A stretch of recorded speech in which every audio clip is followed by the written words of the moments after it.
ابو نصر ماضی کا ایک سلطان ہو گزرا ہے۔ ایک دفعہ کا ذکر ہے کہ وہ اپنے پورے لشکر کے ساتھ بڑی شان و شوکت سے اپنے دارالحکومت میں داخل ہو رہا تھا۔ ایک مکان کے پاس سے گزرا تو اندر ایک قاری کی آواز آ رہی تھی، جس سے وہ چونک گیا۔ ابو نصر اس قاری سے قرآن سننے کے لیے وہیں رک گیا۔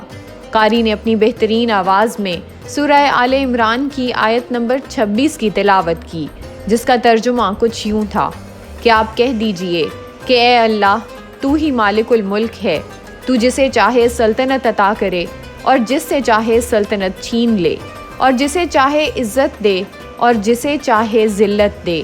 تمام بھلائی تیرے ہاتھ میں ہے، بے شک تو ہر چیز پر قدرت رکھتا ہے۔ قرآن کے ان الفاظ نے سلطان کے دل پر گہرا اثر کیا۔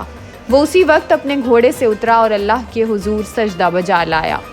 کچھ عرصے بعد اس قاری کا انتقال ہو گیا۔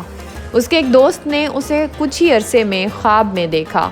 وہ کیا دیکھتا ہے کہ اس قاری کو اللہ تعالیٰ نے جنت میں ایک عظیم مقام عطا فرمایا ہے۔ اس دوست نے بڑے تجسس سے قاری سے پوچھا کہ تجھے اتنا اجر کس نیکی کے بدلے میں ملا؟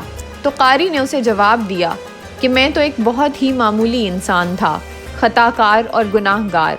میرے نامہ اعمال میں اتنی نیکیاں بھی نہیں تھیں، لیکن اس سب کے باوجود اللہ تعالیٰ نے مجھ پر اپنا خاص انعام فرمایا اور مجھے اتنی عزت والی جگہ پر رکھا۔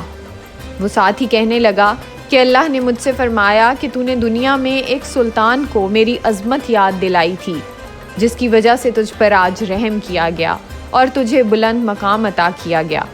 اللہ تعالیٰ فرماتا ہے کہ تم مجھے یاد کرو، میں تمہیں یاد کروں گا۔